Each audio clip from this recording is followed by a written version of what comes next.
বাদশাহ হারুনুর রশিদ উনার আমলে বিচারপতি হলেন হযরত ইমামে আবু ইউসুফ রাহমাতুল্লাহি আলাইহি।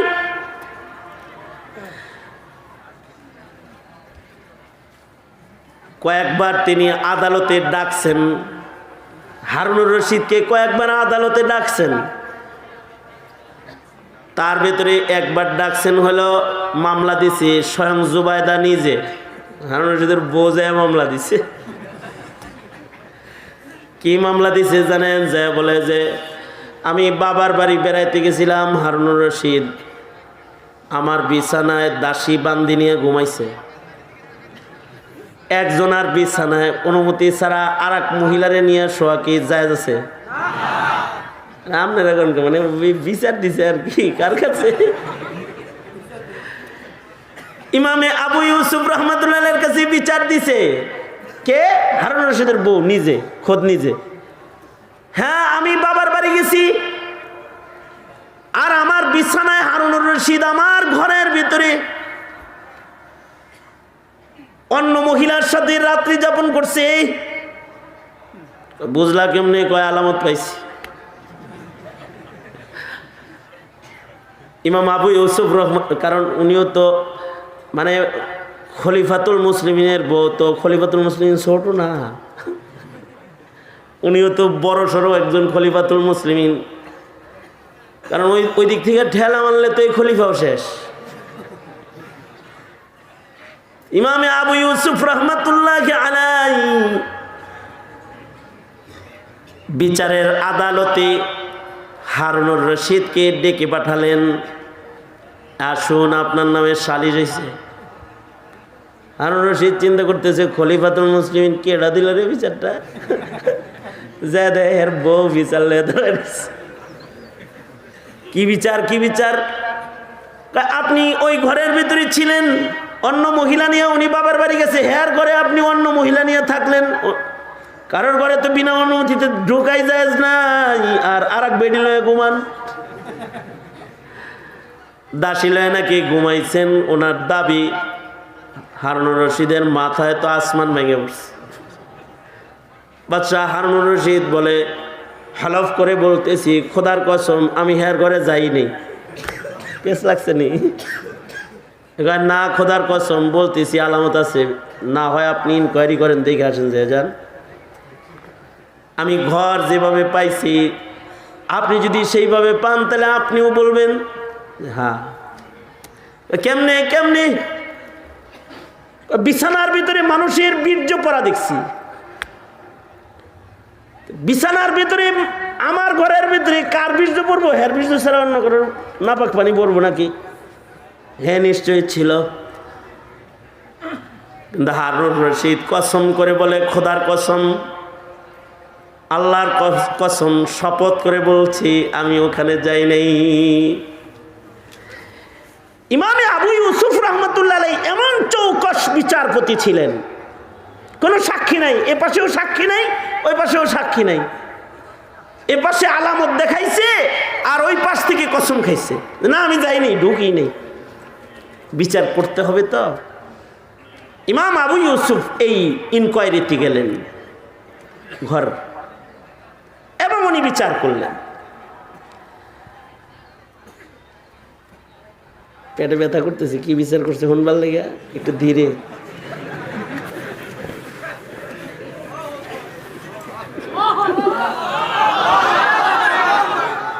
এই আরেকবার ইমাম আবু ইউসুফ রহমতুল্লাহ আলাইহি নামে বিচার দিছে এক ইহুদি।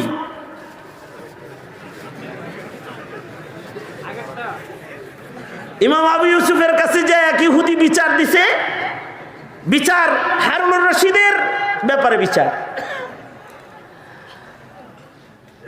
কি কয়? ক্ষমতার বলে আমাকে জমিন দখল করছে। ইদানিং কালে ক্ষমতার বলে জমিন দখল হয় কি হয় না? আমাদের ইউনিয়নের চেয়ারম্যান সাহেব সৎ মানুষ, এই এলাকা আলাদা, এটার হিসাব আলাদা।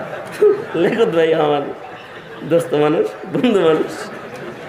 কিন্তু অন্যান্য এলাকায় দেখবেন ক্ষমতার বলে জমিন দখল হয়ে যায় না? হ্যাঁ, আমাদের বাংলাদেশে অবশ্যই এটা কম হয়। বাংলাদেশে কম হয়।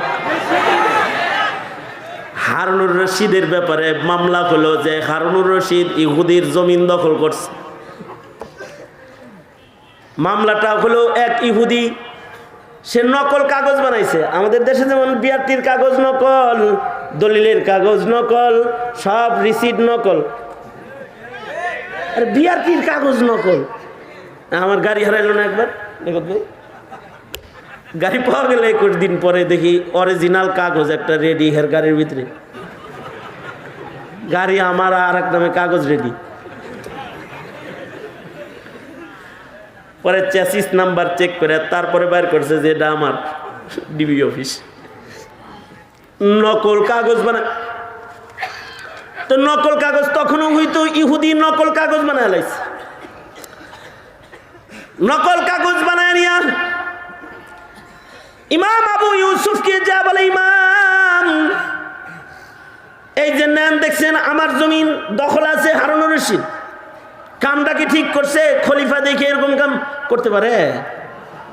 ডাকেন তাড়াতাড়ি ওনারে।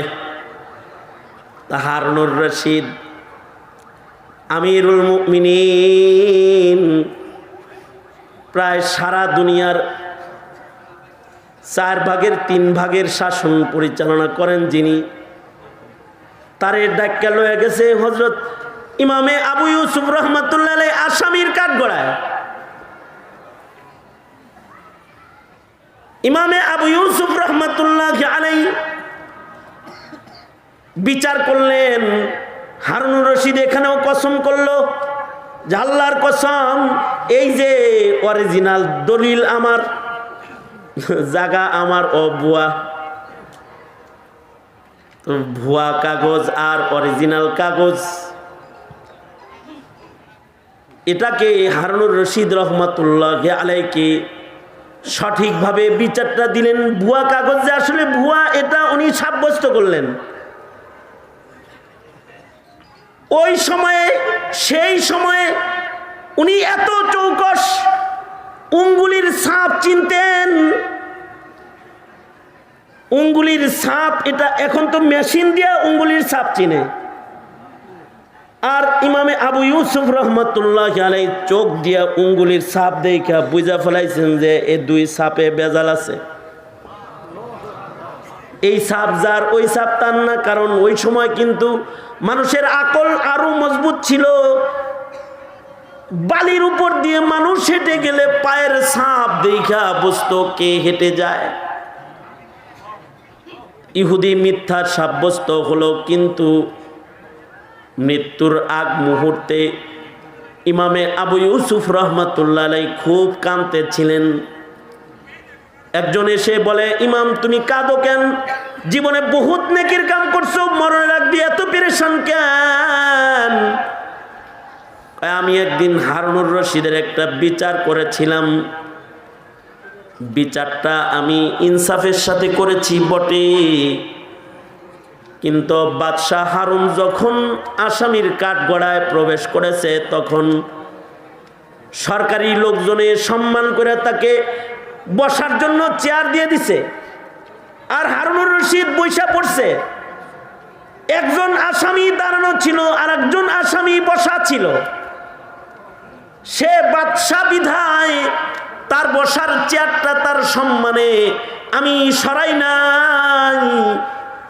আমার মৃত্যুর পূর্ব মুহূর্তে এখন ভয় লাগতেছে, আল্লাহ যদি আমাকে বলে আমিরুল মুমিনিনের বিচার করছিলা দেখা তারে বসায়া বিচার করছিলা, এইরকম ইনসাফওয়ালা বিচারপতি তুমি ছিলা, যদি আল্লাহ আমাকে এটা জিজ্ঞাসা করে, বলো না আল্লাহর আদালতে আমি তখন কি জবাব দিব? এইরকম খোদা ভীতু বিচারপতি ছিলেন বাদশাহ হারুনুর রশিদ। বাদশাহ হারুনুর রশিদও কিন্তু আলেম ভক্ত। আপনারা ছাত্র ভালো, আমি নিজেই ভুলে গেছিলাম। হারুনুর রশিদ কসম খায়া কয়, জুবাইদা তুমি এরকম একটা মিথ্যা মামলা আমার ব্যাপারে করতে পারলা, তাও বউয়া স্বামীর বিরুদ্ধে, কামটা কিন্তু ভালো করলা না। খোদার কসম আমি তোমার ঘরেই ঢুকি নাই, হারুনুর রশিদের এই দাবির পরেও জুবায়দা বড় হলফ করে বলতেছে, না বিচারপতি আপনি আমার রুম ইনকোয়ারি করেন, ওখানে মানব বীর্যের মতো দুর্গন্ধ দেখেন পড়া আছে, কেউ তো ওখানে প্রবেশ করেছে। ইমাম আবু ইউসুফ রহমতুল্লাহ আলাইহি জুবায়দার ঘর ইনকোয়ারি করার জন্য ঘরে গেলেন, যাই দেখলাম আসলেই দুর্গন্ধ, এবং মানুষের নাপাক পানির মতোই কিছু পড়া দেখা যায়। শেষ বেলায় এর সত্য উদ্ঘাটন করার জন্যে ইমাম আবু ইউসুফ রহমতুল্লাহ আলাইহি উনি বললেন, আপনারা সবাই বাইরে চলে যান, আমি এই ঘরটাকে একাকী ইনকোয়ারি করব। তো উনি একা একা এই ঘরটাকে নিয়ে অনেক দেখলেন যে এটা কেমনে হইতে পারে। তো ইনকোয়ারি শেষ হয়ে গেলে ইমাম আবু ইউসুফ রহমতুল্লাহ আলাইহি বাইরে বের হয়ে বললেন, জুবায়দা আপনি ক্ষমাপ্রার্থী হন হারুনুর রশিদের কাছে, আপনার ঘরে কেউ প্রবেশ করে নাই। হ্যাঁ, কিভাবে বুঝলেন প্রবেশ করে নাই? বিছানা খারাপ পান নাই? কয় পাইছি তো। কোথায় এটা কি? এটা হলো আপনার ঘরের ওই সানসিটে দেখেন চানচাড়ায় বাসা বাঁধছে, আমি উপরে উঠে দেখেছি চানচাড়া বাচ্চা ফোটাইছে, আর চানচাড়ার দুধ চাম্বাদুরের দুধ মানুষের বীর্যের মতন গন্ধ। হে মনে হয় বাচ্চাগুলা খালি ঘরে পায়া দুধ খাওয়াইছিল আমনের বিছনায় শুইয়া শুইয়া। আর আপনি সন্দেহ করছেন যে হারুনুর রশিদ বুঝি আপনার বিছানায় অন্য কাউকে নিয়ে শুইছে। ভুল, আসলে ওই চাম্বাদুর এখানে দুগ্ধপান করাইছে। তা হারুনুর রশিদ তো এমন খলিফাতুল মুসলিমিন ছিলেন যিনি বাদশাকেও রাজ দরবারে দাঁড় করায় বিচার করতেন। আফসোস, বিচার বিভাগের অবনতি হয়েছে, এখন উঙ্গুলির ইশারায় বিচার চলে, ক্ষমতার দাপটে বিচার চলে। এ কারণে নির্দোষরা জেলখানায় বন্দী রয় আর অপরাধীরা নিরাপদে ঘুরে বেড়ায়। আল্লাহ এ জমিনের বিচার ব্যবস্থাকে ভালো করে দেখ। জোরে বলেন আমিন, আরো জোরে আওয়াজ করে বলেন আমিন।